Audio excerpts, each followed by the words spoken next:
নমস্কাৰ মই ৰাহুল দিনটোৰ কেইবাটা গুৰুত্বপূৰ্ণ খবৰৰ সৈতে কৃষি বতৰত আপোনাক স্বাগতম জনাইছো প্ৰথমে চাওঁ হেডলাইন্স অৰুণোদয় 2.0 আঁচনিৰ কাৰ্যকৰীকৰণ সন্দৰ্ভত ভিডিঅ' কনফাৰেন্সযোগে বৈঠক মুখ্যমন্ত্ৰী হিমন্ত বিশ্ব শৰ্মাৰ বেকিং ব্যৱসায়ৰ জৰিয়তে আত্মনিৰ্ভৰশীলতাৰ অনন্য নিদৰ্শন শিৱসাগৰৰ উদ্যমী মহিলা চন্দনা শইকীয়াৰ কিয় সকলক সকাহ দিয়াৰ উদ্দেশ্যে মুছলপুৰত কম্বাইন হাৰ্ভেষ্টিং বিতৰণ মন্ত্ৰী উৰ্খাও গুৰাব্ৰহ্মৰ এপাৰ্টৰ উদ্যোগত শিৱসাগৰ জিলাত LED ভেনৰ জৰিয়তে ৰোড শ্ব'ৰ আয়োজন ৰাজ্যৰ 18খন গোচলা প্ৰতিনিধিৰ সৈতে বৈঠক কৃষিমন্ত্ৰী অতুল বৰাৰ ভাৰতীয় কিষাণ সংঘৰ নেতৃত্বত 29 ডিচেম্বৰত দিল্লীৰ ৰামলীলা ময়দানত কিষাণ গৰ্জন ৰেলী মুখ্যমন্ত্ৰীৰ সমগ্ৰ গ্ৰাম্য উন্নয়ন যোজনাৰ অধীনত শোণিতপুৰৰ 5 নং কৃষি উৎপাদন কোম্পানীক কম্বাইন হাৰ্ভেষ্টিং প্ৰদান এপাৰ্ট আঁচনিৰ অধীনত শিৱসাগৰ জিলাৰ বকতা দিহিঙা গাঁৱত ধান কটা আৰু মৰণা মেচিনৰ ধান চপোৱা প্ৰদৰ্শন PM কিষাণ আঁচনিৰ যোগ্য হিতাধিকাৰীসকলৰ বাবে আধাৰ সংযোজিত বেংক সঞ্চয় একাউণ্ট সন্দৰ্ভত সহযোগিতামূলক শিবিৰ 1 ডিচেম্বৰৰ পৰা 7 ডিচেম্বৰলৈকে ৰাজ্যৰ ভিন্ন জিলাত চতুৰ্থ ফচল বীমা সপ্তাহ এতিয়া আগবাঢ়িছে বাতৰিৰ মাজলৈ প্ৰথমে দিবলৈ বিচাৰিছে গুৰুত্বপূৰ্ণ খবৰ শনিবাৰে অৰুণোদয় 2.0 আঁচনিৰ কাৰ্যকৰীকৰণ অমৃত খৰপুৰ আৰু ধান ক্ৰয় সম্পূৰ্ণ ৰাজ্যৰ প্ৰতিখন জিলাৰ উপায়ুক্তসকলৰ সৈতে ভিডিঅ' কনফাৰেন্সযোগে এক বৈঠকত মিলিত হয় মুখ্যমন্ত্ৰী হিমন্ত বিশ্ব শৰ্মা বৈঠকত ৰাইজৰ সুবিধা তথা কল্যাণৰ স্বাৰ্থত তিনিটা অভিযানৰ মসৃণ পৰিচালনাৰ বাবে উপযুক্ত পদক্ষেপ গ্ৰহণ কৰিবলৈ উপায়ুক্তসকলক নিৰ্দেশনা প্ৰদান কৰে মুখ্যমন্ত্ৰী হিমন্ত বিশ্ব শৰ্মাই ভিডিঅ' কনফাৰেন্সযোগে হোৱা উক্ত বৈঠকত উপস্থিত থাকে ৰাজ্যৰ বিত্তমন্ত্ৰী অজন্তা নেওগ পঞ্চায়ত আৰু গ্ৰামোন্নয়ন খাদ্য আৰু অসামৰিক যোগান বিভাগ বিত্ত বিভাগ আৰু ভাৰতীয় খাদ্য নিগমৰ জ্যেষ্ঠ বিষয়াসকল আগবাঢ়িছে পৰৱৰ্তী বাতৰিলৈ বেকিং ব্যৱসায়ৰ জৰিয়তে এইবাৰ আত্মনিৰ্ভৰশীলতা অনন্য নিদৰ্শন শিৱসাগৰৰ চন্দনা শইকীয়া নামৰ এগৰাকী উদ্যমী মহিলাৰ 2016 বৰ্ষত অসম ৰাজ্যিক গ্ৰামীণ জীৱিকা অভিযানৰ উদ্যোগত অনুষ্ঠিত কৰ্মশালাত প্ৰশিক্ষণ গ্ৰহণ কৰিছিল চন্দনা শইকীয়াই কেক ব্যৱসায় ভিত্তিক তৈয়াৰ কৰি বৰ্তমান আৰ্থিকভাৱে টনকিয়াল হৈছে চন্দনা শইকীয়া এই ব্যৱসায়ৰ জৰিয়তে মাহেকত প্ৰায় 60,000 টকা উপাৰ্জন কৰাৰ উপৰিও তেওঁ 300ৰো অধিক মহিলাক ইয়াৰ প্ৰশিক্ষণ প্ৰদান কৰি আহিছে ইয়াৰ উপৰিও চন্দনা শইকীয়াই প্ৰতিমাহে দুটাকৈ কেক তৈয়াৰ কৰা প্ৰশিক্ষণ শিবিৰৰ আয়োজন কৰি আহিছে উল্লেখ্য যে চন্দনা শইকীয়াই কেকৰ উপৰিও বিস্কুট চকলেট আদি তৈয়াৰ কৰি স্থানীয় বজাৰ দখল কৰিবলৈ সক্ষম হৈছে উদ্যমী মহিলাগৰাকীয়ে আগবাঢ়িছে পৰৱৰ্তী বাতৰিলৈ বাক্সা জিলাৰ কৃষকসকলক সকাহ দিয়াৰ উদ্দেশ্যে শনিবাৰে জিলা কৃষি বিভাগে মুছলপুৰত মুখ্যমন্ত্ৰী সমগ্ৰ গ্ৰাম্য উন্নয়ন যোজনা আঁচনিৰ অধীনত কৃষকসকলৰ মাজত কম্বাইন হাৰ্ভেষ্টাৰ বিতৰণ কৰে জিলাখনৰ কৃষি বিভাগৰ কাৰ্যালয়ৰ সহায়ত আয়োজিত এক সভাৰ জৰিয়তে উক্ত কম্বাইন হাৰ্ভেষ্টাৰ বিতৰণ কৰে অসম চৰকাৰৰ কেবিনেট মন্ত্ৰী উৰ্খাও গুৰাব্ৰহ্মই বাক্সা জিলাৰ কৃষকসকলৰ সুবিধা হোৱাকৈ জিলাখনৰ 3টা বিধানসভা সমষ্টিত একোখনকৈ প্ৰায় 30 লাখ টকীয়া কম্বাইন হাৰ্ভেষ্টাৰ বিতৰণ কৰা হয় তামুলপুৰ সমষ্টিৰ Goyabari collective farmers producer company limited Chapaguri সমষ্টিৰ Baksa bee keepers and agro producers company limited Barama সমষ্টিৰ Adabari farmers producer company limited নামৰ 3টা কৃষি গোটলৈ এই কম্বাইন হাৰ্ভেষ্টাৰ কেইখন প্ৰদান কৰা হয় তাৰোপৰি জিলাখনৰ মুঠ 650 গৰাকী মৌ পালকক মৌ বাকাচৰৰ লগতে মৌ ধৰা সঁজুলিও বিতৰণ কৰা হয় অনুষ্ঠানত বাক্সা জিলাৰ অতিৰিক্ত উপায়ুক্ত বন্তি তালুকদাৰ বাক্সা ৰাজহ চক্ৰ বিষয়া মনোজ দোলে জিলা কৃষি বিষয়া দুলাল চন্দ্ৰ দাস UPPLৰ কেন্দ্ৰীয় নেতা মইনুল হক মুছলপুৰ জিলা সমিতিৰ সভাপতি নিপেন চন্দ্ৰ বড়োৰ লগতে উপস্থিত থাকে কেইবাগৰাকীও বিশিষ্ট ব্যক্তি বিশ্ব বেংকৰ দ্বাৰা অনুমোদিত আৰু এৰিয়া ছ'চাইটিৰ দ্বাৰা ৰূপায়িত অসম চৰকাৰৰ অসম কৃষি বাণিজ্য ৰূপান্তৰকৰণ প্ৰকল্প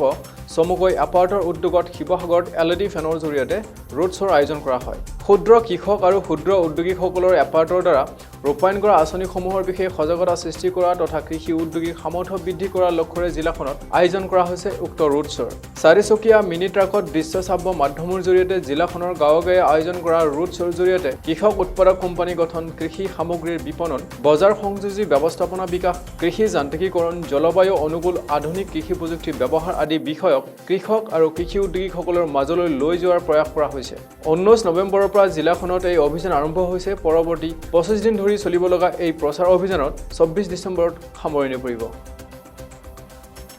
শনিবাৰে পশুপালন আৰু পশু চিকিৎসা বিভাগৰ উচ্চপদস্থ বিষয়াসকলৰ উপস্থিতিত ৰাজ্যখনৰ 18খন গোশালাৰ প্ৰতিনিধিৰ সৈতে এক বৈঠকত মিলিত হয় কৃষি মন্ত্ৰী অতুল বৰা বৈঠকত গোশালাসমূহৰ ব্যৱস্থাপনাৰ সৈতে জড়িত বিভিন্ন বিষয়ৰ উপৰিও গোশালাৰ প্ৰতিনিধিসকলৰ উত্থাপন কৰা কেইবাটা বিষয় তথা সমস্যা সন্দৰ্ভত আলোচনা কৰে কৃষি মন্ত্ৰী অতুল বৰাই গোশালাসমূহত থকা গোধনৰ উপযুক্ত চিকিৎসা ব্যৱস্থাকে ধৰি পশুপালন আৰু পশু চিকিৎসা বিভাগৰ তৰফৰ পৰা যাৱতীয় সেৱাসমূহ সুনিশ্চিত কৰিবলৈ বিষয়াসকলক আহ্বান জনাইছে কৃষি মন্ত্ৰী অতুল বৰাই বৈঠকত পশুপালন আৰু পশু চিকিৎসা বিভাগৰ আয়ুক্ত আৰু সচিব জয়ন্ত নাল্লিকাৰ সঞ্চালিকা ইন্দিৰা কলিতা যুটীয়া সচিব অঞ্জনক চলিভা অসম পশুধন উন্নয়ন এজেন্সিৰ মুখ্য কাৰ্যবাহী বিষয়া মণিদীপ দাস দুগ্ধ সঞ্চালক প্ৰমুখ্যে গোশালাসমূহৰ প্ৰতিনিধি আৰু অন্যান্য সংশ্লিষ্ট বিষয়াসকল উপস্থিত থাকে ভাৰতীয় কিষাণ সংঘৰ নেতৃত্বত সমগ্ৰ দেশৰ কৃষকসকলে তেওঁলোকৰ ভালেমান দাবীৰ সৈতে 19 ডিচেম্বৰত দিল্লীৰ ৰামলীলা ময়দানত আয়োজন কৰিব এক বিশাল কিষাণ গৰ্জন ৰেলী। এই ৰেলীত সমগ্ৰ দেশৰ 550খন জিলাৰ 2 লাখতকৈ অধিক কৃষকে অংশগ্ৰহণ কৰিব বুলি আশা কৰা হৈছে। এই সন্দৰ্ভত ভাৰতীয় কিষাণ সংঘৰ মুখ্য দাবীবোৰ হৈছে ব্যয় আধাৰিত শস্যৰ লাভজনক মূল্য প্ৰাপ্ত কৰা, কৃষিজাত ইনপুটৰ ওপৰত GST বাতিল কৰা, প্ৰধানমন্ত্ৰী কিষাণ যোজনাৰ ধনৰ পৰিমাণ বৃদ্ধি কৰা, জিএম শস্যৰ ওপৰত নিষেধাজ্ঞা, লগতে প্ৰতিটো ক্ষেত্ৰত জলসিঞ্চনৰ পানীৰ চাহিদা ইত্যাদি। শোণিতপুৰ জিলা কৃষি কাৰ্যালয়ৰ উদ্যোগত মুখ্যমন্ত্ৰীৰ সমগ্ৰ গ্ৰাম্য উন্নয়ন যোজনাৰ অধীনত শোণিতপুৰ জিলাৰ ঢেকিয়াজুলি সমষ্টিৰ অন্তৰ্গত 5 নৈ কৃষি উৎপাদক কোম্পানীত আনুষ্ঠানিকভাৱে কম্বাইন হাৰ্ভেষ্টাৰ প্ৰদান কৰা হয়। অসম চৰকাৰৰ গৃহ আৰু নগৰ পৰিক্ৰমা বিভাগৰ মন্ত্ৰী অশোক সিংঘাল আৰু জিলা কৃষি বিষয়া পংকজ শইকীয়া তথা অন্যান্য বিষয়াসকলৰ উপস্থিতিত প্ৰদান কৰা হয় উক্ত কম্বাইন হাৰ্ভেষ্টাৰ। এই অনুষ্ঠানৰ লগত সংগতি ৰাখি ড্ৰোনৰ সহায়ত কৃষি পথাৰত কৃষকসকলক কেনেকৈ সাৰ প্ৰয়োগ কৰিব পাৰি তাৰ ওপৰত এক পৰীক্ষামূলক প্ৰদৰ্শনী প্ৰদান কৰা হয়।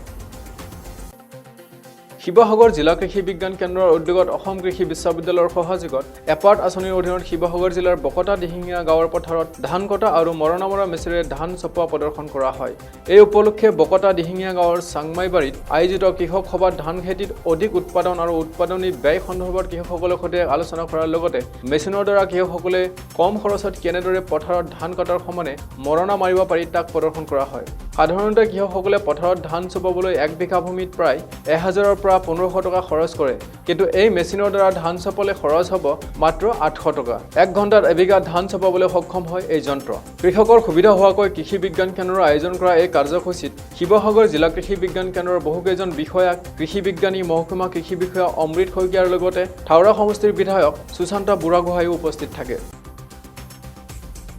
কাৰ্বি আংলং জিলা কৃষি কাৰ্যালয় তথা ইণ্ডিয়ান পোষ্ট পেমেণ্ট বেংকৰ উদ্যোগত PM কিষাণ আঁচনিৰ যোগ্য হিতাধিকাৰীসকলৰ বাবে আধাৰ সংযোজিত বেংক সঞ্চয় একাউণ্ট সন্দৰ্ভত আয়োজন কৰা হয় এক সহযোগিতামূলক শিবিৰ। PM কিষাণ আঁচনিৰ যোগ্য হিতাধিকাৰীসকলে আঁচনিৰ কিস্তিসমূহ লাভ কৰিবলৈ নিজৰ আধাৰ সংযোজিত বেংক পাছবুক থকাটো বাঞ্ছনীয়। এই ক্ষেত্ৰত কৃষকসকলক সহযোগিতা আগবঢ়াবলৈ ইণ্ডিয়ান পোষ্ট পেমেণ্ট বেংক কৰ্তৃপক্ষৰ দ্বাৰা ৰাজ্যৰ ভিন্ন জিলাত কিছু শিবিৰৰ আয়োজন কৰা হৈছে। এনে শিবিৰসমূহত অংশগ্ৰহণৰ জৰিয়তে PM কিষাণ আঁচনিৰ যোগ্য হিতাধিকাৰীসকলৰ আধাৰ সংযোজিত বেংকৰ সঞ্চয় পাছবুক খুলি তাৰ জৰিয়তে আঁচনিৰ পৰৱৰ্তী কিস্তিসমূহ সহজে লাভ কৰিবলৈ আহ্বান জনোৱা হৈছে।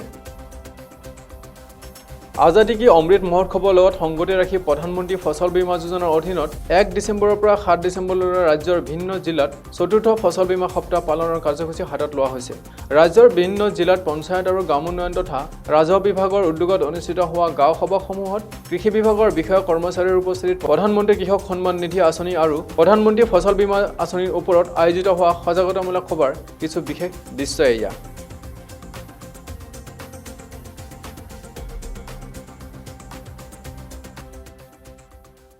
কৃষি বাতৰি আজিলৈ ইমানে। ইয়াৰ লগে লগে মই ৰাহুল আলীয়ে বিদায় লৈছোঁ। চাই থাকিব কৃষি জাগৰণ অসম।